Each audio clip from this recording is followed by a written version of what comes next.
Big boss Malayalam season 7 live അപ്ഡേറ്റിലേക്കാണ് പോകുന്നത്. ലൈവില് ആദിലയും ശൈത്യയും തമ്മിൽ സംസാരിക്കുന്നുണ്ട്. അനുമോള് ആളാകെ മാറിപ്പോയി. അവൾ ഇങ്ങനെ അല്ലായിരുന്നല്ലോ.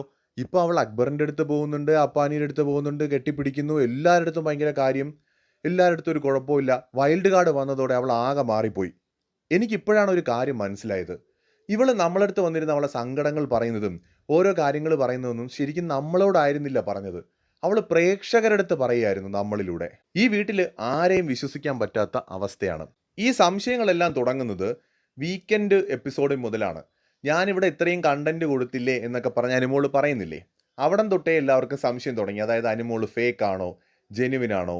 അതായത് അവിടെ നിൽക്കുന്ന സാധാരണ കണ്ടസ്റ്റൻസിന് എങ്ങനെ മനസ്സിലാവും ഈ അഭിനയിക്കാൻ കഴിവുള്ളവർ ഇത് അഭിനയിക്കുന്നതാണോ ഒറിജിനലാണോ? ഭയങ്കര പാടാണ് ആർട്ടിസ്റ്റുകളുടെ കാര്യത്തിൽ.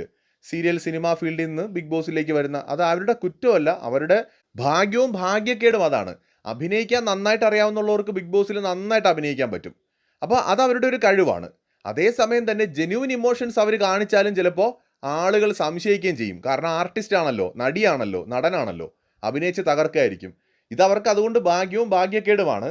അനുവിൻ്റെ കാര്യത്തിൽ ഈവൻ ഞാനും കൺഫ്യൂസ്ഡ് ആണ്. ആൾ ജെന്യൂൻ ആണോ ഫേക്ക് ആണോ എനിക്കും അറിയില്ല. കുറേ ദിവസം കൂടെ നമുക്ക് നോക്കാം. എന്തായാലും ആദിലയ്ക്കും ശൈത്യയ്ക്കും അനുവിൻ്റെ കാര്യത്തിൽ ഒരു ഡൗട്ട് ഇപ്പോഴും വന്നിരിക്കുകയാണ്.